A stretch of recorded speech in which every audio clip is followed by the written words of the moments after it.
At my brother's promotion dinner, Dad raised a toast and called him the only child who made this family look successful, then pushed the $4,200 bill toward me. I looked at him and said, "Then your successful son can pay for his own applause." I walked out before dessert. By midnight, Mom had called 31 times. The glass went up before the entrees were cleared. My father, Murray, stood at the head of a table set for 16 in a private dining room at the Ivy Room on West Broad Street, and his glass caught the light from the chandelier. And the room got quiet the way rooms get quiet when the person standing is the person who is paying for nothing and expecting everyone to listen anyway. I was seated 4 chairs to his left. Between me and the head of the table were my mother, Nadine, my brother Colton's wife, Jocelyn, and a man I did not recognize who turned out to be one of my father's golf friends invited to fill a chair and witness a performance. My brother Colton was directly to my father's right. His tie was new. His cufflinks were new. His smile was the one he wears when the room is arranged around him, and he has agreed to let it happen. My father cleared his throat. He raised his glass higher. To Colton, the only child in this family who made us look successful. The one who put on a suit and gave this family a name we could say out loud without having to explain what it means. To my son. The real one. 16 glasses went up. Mine did not. My water glass stayed on the tablecloth. I looked at it the way you look at a glass of water when you are deciding whether to drink it or leave it, and the decision feels like it applies to more than just the glass. The table drank. Colton stood half up from his chair and put his hand on my father's shoulder. Jocelyn touched Colton's arm. My mother clapped with both hands in front of her chest, the way she claps at church. The 2 golf friends clinked their glasses. A woman at the adjacent table in the main dining room turned her head to watch. The waiter standing near the curtain with a tray of dessert menus paused. Then my father sat down. He picked up the leather check folder from beside his plate. He had been keeping it there since the hostess brought it 20 minutes ago. He slid it across the tablecloth to me. Not to Colton. Not to the center of the table. To me. The folder stopped against the base of my wine glass. I had not ordered wine. I had ordered water.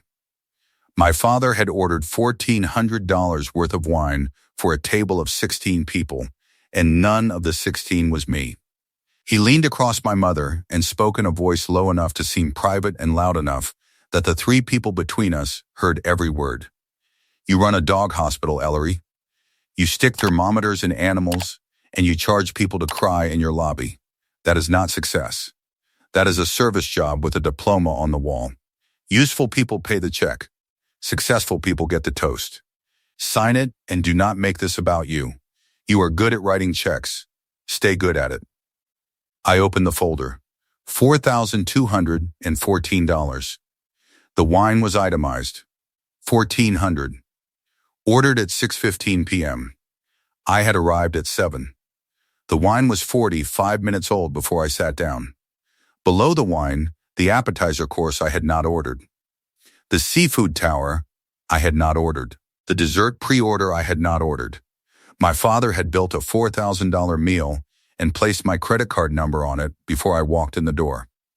Nadine was watching me read the folder. She had that face on, the one she wears when something ugly is happening in front of her, and she has decided her role is to make sure nobody calls it ugly. She touched my wrist under the table. Her fingers were cold from her wine glass. Ellery, honey, your father worked very hard to put this evening together for Colton. We are all so proud. Just sign it. We can talk about the details later. Details, that is the word my mother uses for money when the money is mine. When the money is hers, she uses the word budget. When the money is Colton's, she uses the word investment. When the money is mine, it is a detail. It is a small thing. It is not worth the conversation it would take to acknowledge it. The golf friend to my left, a man named Hal, whom I had never met, picked up his glass and took a long sip. He was not drinking because he was thirsty. He was drinking because he was watching a family do something in public that families usually do in kitchens, and he wanted his mouth to be occupied. I closed the folder. I put it back on the table. I slid it across the cloth until it touched my father's bread plate. Then your successful son can pay for his own applause. 16 people heard me. 14 of them were family or friends of family. 2 were strangers at the adjacent table in the main dining room, separated from us by a half curtain that did not block sound. The woman at that table put her fork down. The man with her looked at his plate. The waiter with the dessert menus took 1 step backward and did not take another step forward. I stood up. I picked up my bag from the back of my chair. I did not push the chair in. My mother's hand was reaching for my arm. Her fingers brushed my sleeve. I did not stop. Colton was looking at the tablecloth with both hands flat on either side of his plate, like a man bracing for turbulence he had not felt yet. Jocelyn had turned her body slightly away from the table, the first degree of a turn that would eventually become 90 degrees, and then 180, and then a car driving to Fredericksburg, but that was 3 weeks away, and right now she was only at degree 1. Murray was still holding his wine glass. His smile was still on his face, but the smile had forgotten what it was doing there and was waiting for instructions that were not coming. I walked past my mother, who was reaching for my arm. I walked past Colton, who was looking at the tablecloth. I walked past the waiter with the dessert menus. I walked past the woman at the adjacent table, who had stopped mid-sip and was holding her glass in the air with her eyes on my back. I walked out of the Ivy Room into the parking lot on West Broad Street at 8:47 in the evening, and I got in my car, and I put my hands on the steering wheel, and I sat there for 90 seconds without starting the engine. Then I started the engine. I drove home to my apartment on Floyd Avenue. My dog Pepper was waiting at the door. I sat on the floor in the hallway, and Pepper put his head on my knee, and I did not cry, because I had finished crying about my father approximately 4 years ago, and what I was feeling now was not grief. It was math. I am a veterinarian. I own Voss Animal Clinic on Chamberlain Avenue. I built it from scratch. 3 employees, 1,200 square feet, an exam room, a surgical bay, a kennel run, and a lobby with chairs that are not comfortable, because the chairs that are comfortable cost 3 times as much, and I was paying my father's mortgage when I furnished the lobby. My name is Ellery. I am 34 years old. I graduated from Virginia Tech College of Veterinary Medicine 11 years ago. My clinic grosses enough to employ 3 people and pay my rent and feed my dog and keep the lights on in a building I signed my name on when I was 28 and scared. I am not rich. I am solvent. There is a difference. And the difference is that nobody gives you a toast for being solvent. On the wall behind my desk is a photograph in a dollar store silver frame. The photograph is of me at age 11 and my grandmother Fern at Dr. Morrison's Animal Clinic on Mechanicsville Turnpike. In the photograph, Fern is kneeling beside a golden retriever named Captain. I have my hand on Captain's ear. My other hand is on Fern's shoulder. We are both smiling. That is the day I said, I want to be a vet. Fern said, then you will be one. She did not say maybe. She did not say we'll see. She said, then you will be one, and she meant it the way she meant everything, which was completely and without a contingency plan. Fern died when I was 19. She left me the frame. Not the photo. The frame. The photo was mine. The frame was dollar store silver plastic. She said, the frame does not matter. The moment does. I have kept the photo in that frame for 23 years. The corner is bent from a move. The plastic is scratched. The moment has not changed. In my second year of vet school, my father called me on a Tuesday night. I was in the library. He said, Ellery, I need to be honest with you. Veterinary medicine is playing with dogs and pretending it is a job. Colton is going into business. Colton will have a title. People will know what Colton does when he hands them a card. When you hand someone a card, it will say veterinarian, and they will say, oh, that is nice. Do you work at PetSmart? He said it the way he says everything, which is as though the sentence is a fact and not a wound. I hung up. I drove to the teaching hospital parking lot. I sat in my car at 11 p.m. with the engine off and the windows up, and I thought about quitting. Dr. Paulette Anwar found me there. Paulette is 58 years old now. She was my clinical advisor. She had seen my car from the window of her office on the second floor, where she works most nights until midnight, because Paulette is a woman who loves animals and paperwork in roughly equal measure. She did not knock on the car window. She did not open the passenger door. She sat on the curb next to my driver's side door in her lab coat, and her reading glasses pushed up on her head, and she did not say anything for 5 minutes. The parking lot lights were buzzing. A cat was crossing the far end of the lot. Paulette watched the cat. I watched Paulette watch the cat. Then she said, "The ones who almost quit are the ones who were never doing it for fun. Go home. Sleep. Come back Monday." I went home. I slept. I came back Monday. I have come back every Monday since. That is 12 years of Mondays. Paulette has never mentioned the parking lot again. She does not need to. The parking lot is the reason I answer when she calls. It is the reason I trust her opinion more than any voice in my family, including the ones that raised me. For 6 years, I have been paying the following every month: my father Murray's mortgage, $2,100. My brother Colton's BMW lease, $680. My mother Nadine's Visa minimum, $800. Total, $3,580 a month. $257,760 over 6 years, plus a one-time payment of $47,000 for Colton's EMBA tuition. Total, all in, $304,760. I almost stopped counting 3 years ago, when I had a root canal I could not afford, because my autopays left me $400 short in the month the crown came due. I did not stop. I called the dentist and asked for a payment plan, and I paid my father's mortgage on the 1st, and the dentist on the 15th, and I ate a lot of rice that month, and Pepper ate the regular food because I do not make my dog pay for my family. If this is the kind of story you came for, subscribe to Family Secret Tales. I walked out of that restaurant at 8:47. By midnight, my mother had called me 31 times. She was not calling about the dinner.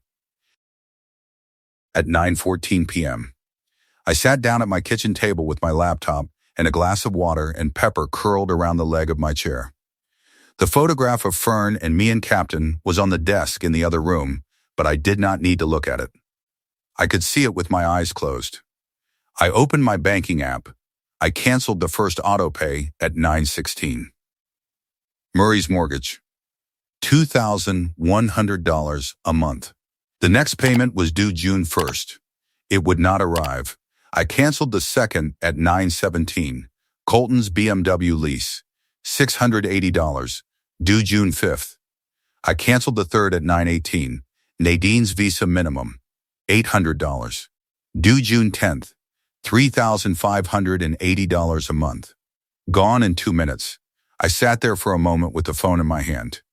The screen showed 3 green confirmation banners stacked on top of each other. Autopay canceled. Autopay canceled. Autopay canceled. 3 sentences that ended 6 years of silence.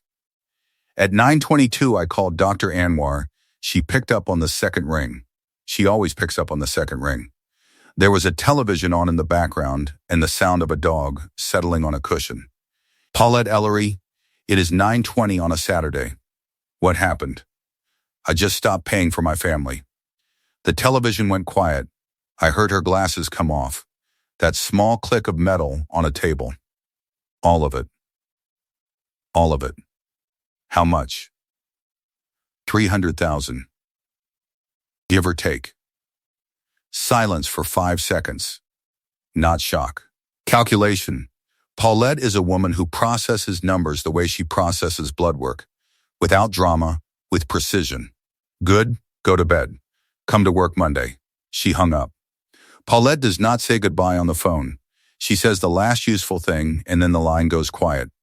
It is one of the best things about her. Then I opened a new document on my laptop and began building the accounting. I had 6 years of bank statements. I had Zelle receipts. I had the canceled check for Colton's EMBA. I had every autopay confirmation email dating back 72 months. I put them in a spreadsheet. I totaled the columns. The total was the same number I had been looking at for 3 years and pretending was smaller than it was.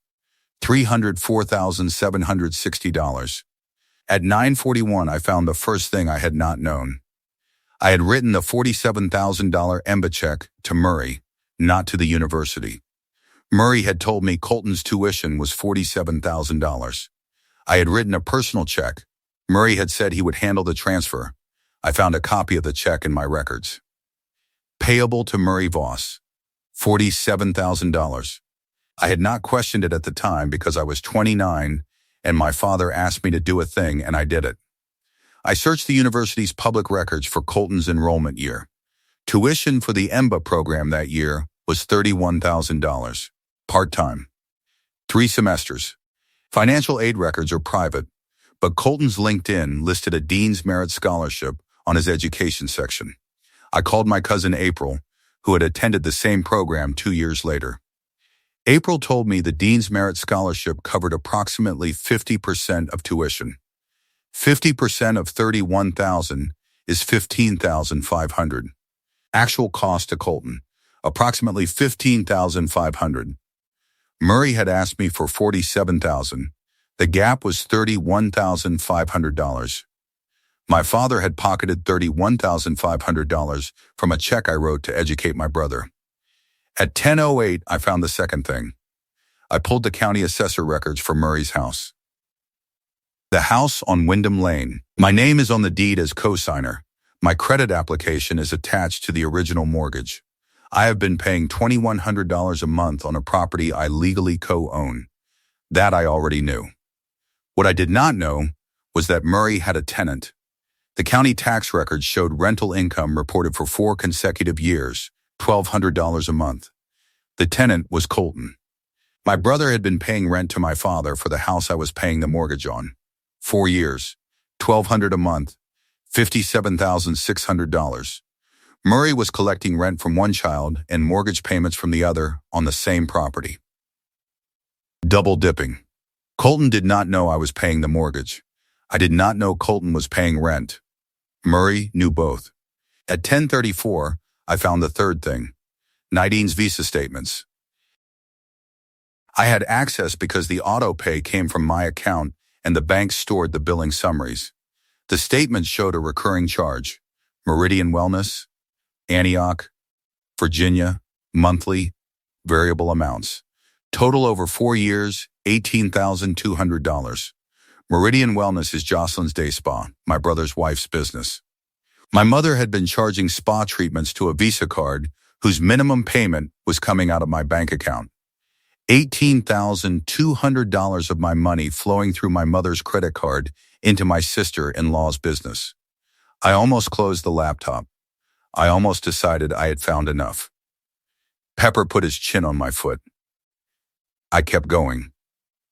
At 10:52, I found the fourth thing. I called the Ivy room. The night manager picked up. I said I was calling about the dinner that evening, the private room, the Voss reservation. I said I had a question about the payment method. The night manager said, the card on file was processed at close. I said, what card on file? He said, the Visa ending in 4471. It was called in at 4:30 this afternoon by a gentleman who said he was hosting the dinner and wanted to guarantee the room. 4:30. 2.5 hours before I arrived. The card ending in 4471 was mine. My father had my credit card number.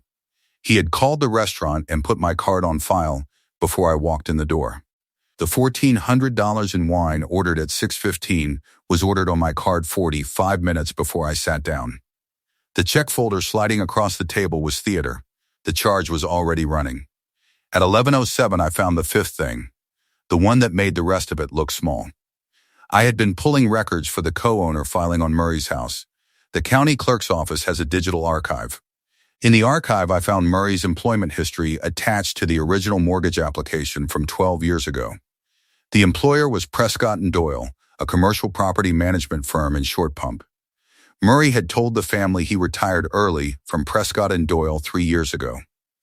Took the package, he said at Thanksgiving that year. And he said it with his chest out and his wine glass raised, the same way he had raised it tonight. Earned the rest. Everyone had clapped. I had clapped. I had clapped, and then I had gone home and set up the first autopay, because my father was retired and needed help, and that is what the useful child does. I searched Prescott and Doyle's public filings. I found a civil settlement from 3 years ago. Prescott and Doyle v. Murray R. Voss, termination for cause. The cause was embezzlement. $89,000 in misappropriated vendor payments redirected to a personal account over 2 years. The settlement was sealed, but the case docket was public. Murray had not retired. Murray had been fired for stealing $89,000 from his employer. There was no pension. There was no package. There was no retirement fund. There was no rest earned. For 3 years, Murray had been living entirely on my autopays. $2,100 a month. My mortgage payment was his only income. His electricity, his water, his gas, his groceries, his golf membership, his dinners at restaurants where he ordered $1,400 in wine and pushed the check to his daughter. All of it mine. Every dollar. Every month. For 36 months. The man who stood up at a table set for 16 and toasted the only child who made this family look successful was a terminated embezzler whose lights turned on every morning because his daughter, the one with the stethoscope and the diploma on the wall, signed a check every month and never asked for a toast and never got one. I closed the laptop. I put my hands flat on the table. Pepper shifted on my foot. The apartment was very quiet. The photograph of Fern and Captain was in the other room, and the dollar store frame was catching a thin line of light from the hallway, and the frame did not matter, and the moment had not changed, and the math did not care about any of it. The math just was. My phone buzzed. Nadine, I looked at the call log. She had been calling since 9:19, 3 minutes after I canceled the first autopay. By midnight, she had called 31 times. I did not answer any of them. I knew why she was calling. The autopay cancellation confirmation emails had gone to her inbox. The visa minimum was gone. The mortgage confirmation had gone to Murray's email. That was gone too. Somewhere in a house on Wyndham Lane, a house with my name on the deed, my father was looking at an email that said the June payment was not coming. And he was looking at it as a man with no income and no pension and no savings, and an embezzlement settlement he had never told anyone about. And his wife was calling the daughter he had humiliated 3 hours ago, because the daughter was the only person in the family who could turn the lights back on. I put the phone face down on the table. Pepper was asleep on my foot. The apartment was quiet. The photo of Fern and Captain was in the other room, and the dollar store frame was catching a small sliver of light from the hallway. If you have made it this far, stay. Family Secret Tales is where the autopay stops, and the math starts talking. On Monday morning at 8 a.m., I did 3 things. I emailed a certified financial accounting to Murray, Nadine, and Colton. 3 separate emails, same attachment. The spreadsheet, 6 years, 72 months, every autopay, every Zelle. The $47,000 check made payable to Murray, not the university. The EMBA tuition gap of $31,500. The rent collection double dip of $57,600. The Meridian Wellness charges of $18,200. The pre-charged restaurant bill. The total, $304,760. I sent the same spreadsheet to the family group chat. 28 people. Aunts, uncles, cousins, Murray's brother Alton, Nadine's sister Beverly. I posted one line above the spreadsheet. Dad called Colton the only child who made this family look successful. Here is who actually paid for it. $304,760 over 6 years. Every receipt attached. Every autopay documented. Then I called my attorney. I told her about the co-owner status on Wyndham Lane. I told her I wanted a formal notice sent to Murray informing him that I was exercising my rights as co-signer including the right to petition for partition sale. My attorney said, "I can have the letter out today." I said, "Please." The 8 things that happened over the next 3 weeks are not summaries. Monday, 10:14 a.m. Colton opened the email. He called Murray. He said, "What is a Dean's Merit Scholarship?" Murray did not answer. Colton said, "Ellery says tuition was $15,500 after the scholarship. You asked her for 47. Murray said, "That was years ago." Colton said, "Where is the 31,000? Murray hung up. Colton called me at 10:48. I was with a patient. I did not answer. He left a voicemail that was 2 minutes and 11 seconds long. In the voicemail, he said the word sorry once, and the word confused 4 times, and the word dad 9 times. He did not say my name. Monday, 4:30 p.m. Murray's brother Alton sent one message to the family group chat. "Murray, you told me 3 years ago that you were paying for Colton's business school and that you were covering the house note from your retirement. I lent you $8,000 in February because you said you were short on property taxes. That $8,000 came from my wife's savings. I want it back." Alton left the chat. His wife left the chat 4 minutes later without saying a word. June 1st. Murray's mortgage payment did not arrive. The lender sent a 14-day courtesy notice to both names on the deed, mine and Murray's. I received my copy. I put it in a folder. Murray received his copy. He put it on the kitchen counter next to the mail pile he had not opened since the dinner. June 5th. Colton's BMW lease payment bounced. The leasing company sent a 10-day grace period notice. Colton paid it from his checking account. He made $72,000 a year, a VP title with no raise. The payment was $680. It was the first time he had ever paid his own car note. He sat in the BMW in his driveway for 20 minutes after making the payment, running the math in his head, realizing for the first time that $680 is a lot of money when you are the one writing the check and almost nothing when someone else is writing it for you. He told Jocelyn that night. Jocelyn asked how long Ellery had been paying it. Colton said 36 months. Jocelyn said 36 months. She repeated it the way a person repeats a number that is too large to process the first time. She went to their bedroom and closed the door. She did not come out for 2 hours. When she came out, she did not sit next to Colton on the couch. She sat in the armchair across the room. That is a distance of 4 feet. It felt like more. June 10th.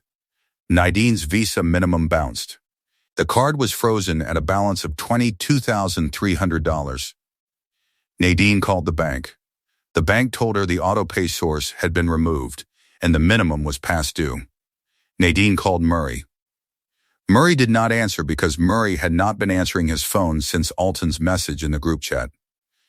Nadine drove to Wyndham Lane. She sat in the driveway for 9 minutes before going inside. When she went inside, she found Murray at the kitchen counter, staring at his phone with the group chat open. The chat had lost 14 people in 6 days. The last message in the chat, still sitting at the top above the silence, was the spreadsheet I had posted. Nobody had responded to it. Nobody had argued with it. Nobody had said it was wrong. The numbers were right, and the family knew it, and the knowing had made the chat go silent the way a room goes silent after a gunshot, not because the sound is loud, but because the thing it means is permanent. Week 2. Murray's attorney sent a letter, not to me, to my attorney.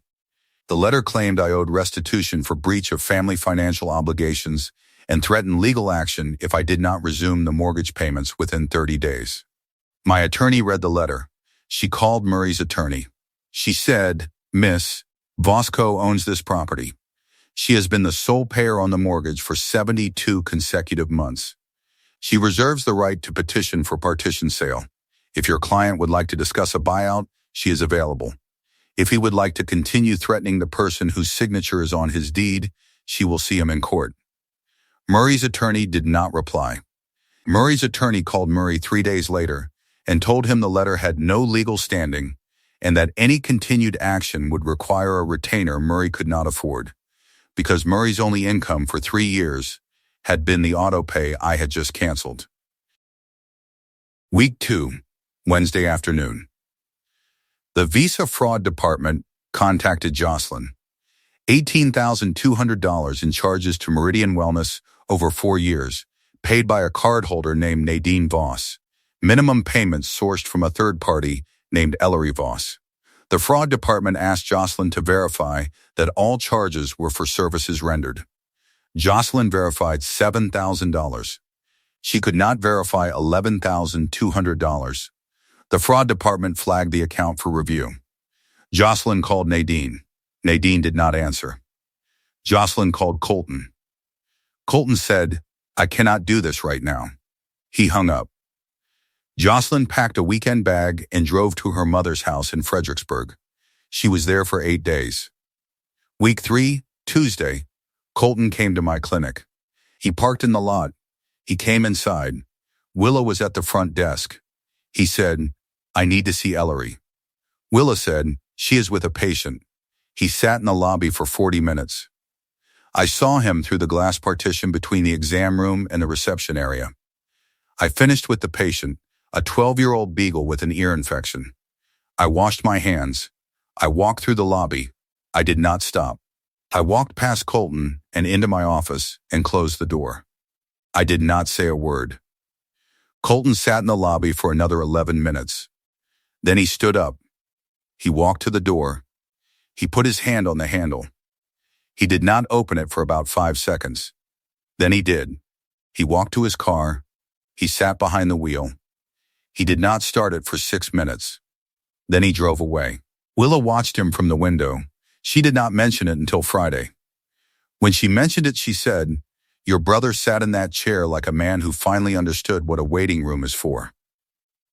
Week 3, Thursday, Nadine's car was in the clinic parking lot at 7:52 a.m. when I arrived for work. She was sitting in the driver's seat. Engine off. Windows up. I parked next to her. I looked at her through the window. She looked at me. She did not roll down the window. She did not open the door. I went inside. I opened the clinic. I turned on the lights. I started the coffee machine. I put on my coat. At 8:14, I looked out the window. Her car was gone. She had been there for 22 minutes. She had not come in. She had not called. She had driven to my clinic and sat in the parking lot and looked at the building I had built with the money I had left over after paying for her family, and she had not been able to walk through the door. I do not know if that was shame or strategy. I do not know if it matters. The 8th thing happened at Murray's golf club. Piedmont Greens. Murray had been a member for 11 years. His dues were $340 a month.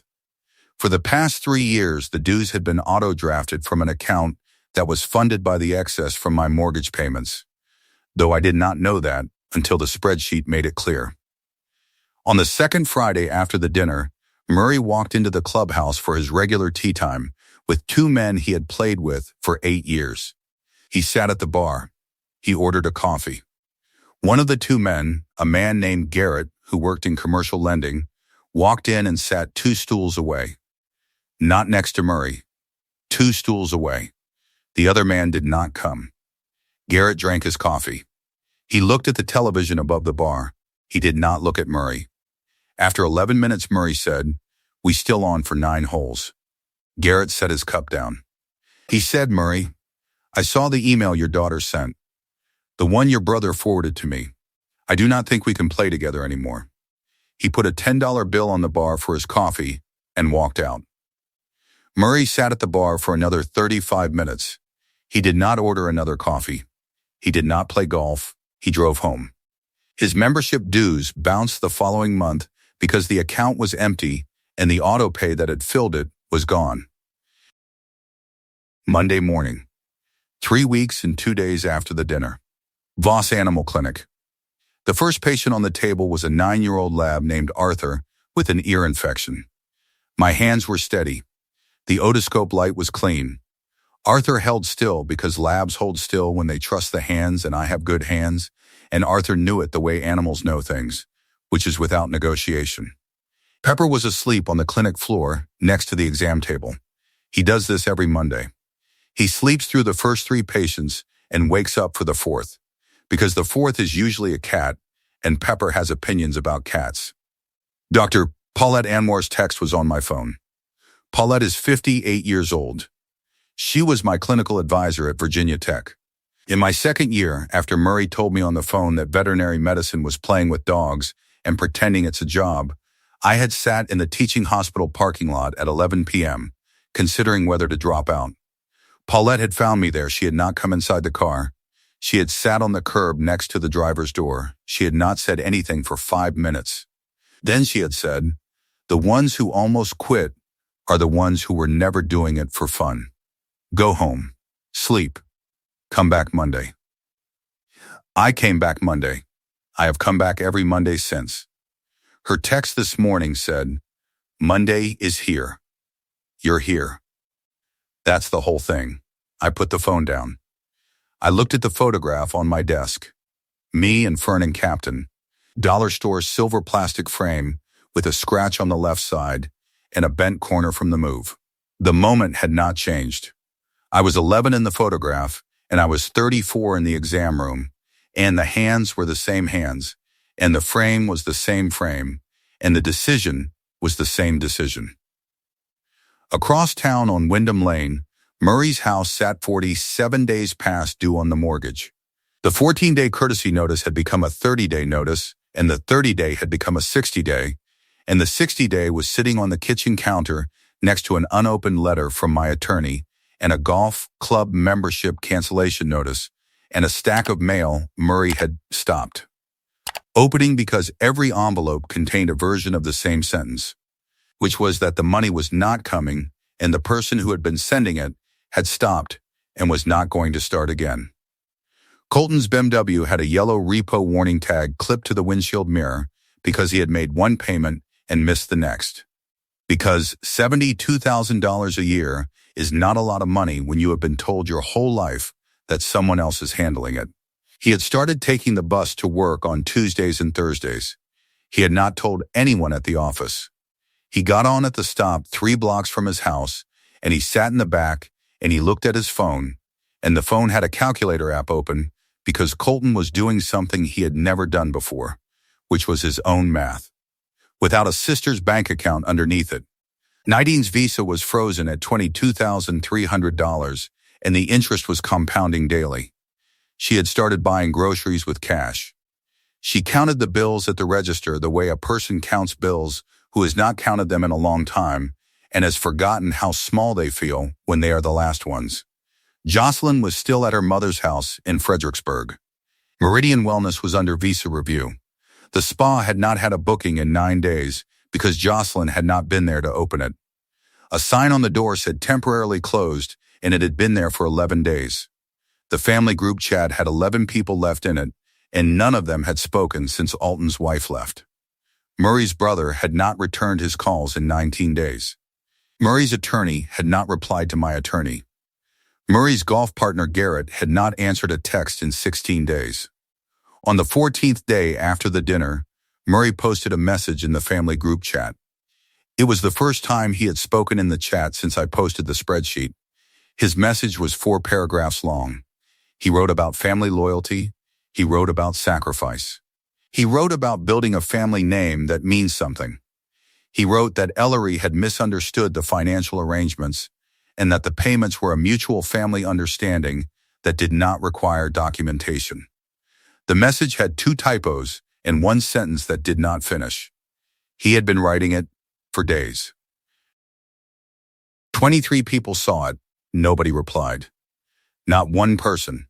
Not Nadine. Not Colton. Not a cousin. Not an aunt. The message sat at the bottom of the chat like a stone dropped into a well that had already gone dry. Murray refreshed the chat 6 times that evening. The last time was at 11:47 p.m. The chat was silent. The television was on a channel he was not watching. The kitchen counter had 4 envelopes on it, all from my attorney, all unopened. The house was 78 degrees because the air conditioning was set to 80 to save on the electric bill that nobody was helping with, and the house smelled like old coffee and closed windows and a man who had stopped expecting visitors. In my exam room, Arthur the lab let me clean his ear without flinching. Pepper was asleep. The coffee machine was running. The photo of Fern was on the desk, and the frame was plastic, and the moment was real. Willow was at the front desk, checking in the second patient. The clinic was open. The lights were on. The lights were on because I paid the electric bill, and I paid the electric bill because this building is mine, and my name is on the lease, and nobody else's name is on it, and nobody else's name needs to be. If this story found you today, subscribe to Family Secret Tales and share it with the person who was told their work was a service job with a diploma on the wall and proved that the diploma was the only honest thing in the room. My grandmother Fern told me when I was 11 that I would be a vet. She did not say maybe. She said then you will be one. The frame is plastic. The moment is real. The lights are on. Arthur's ear was clean. Pepper was dreaming. The coffee was ready. And on West Broad Street, at the Ivy Room, the private dining room was booked for someone else's dinner. And the bill at the end of the table would go to the person who ordered the wine, and that is how it is supposed to work, and that is how it will work from now on.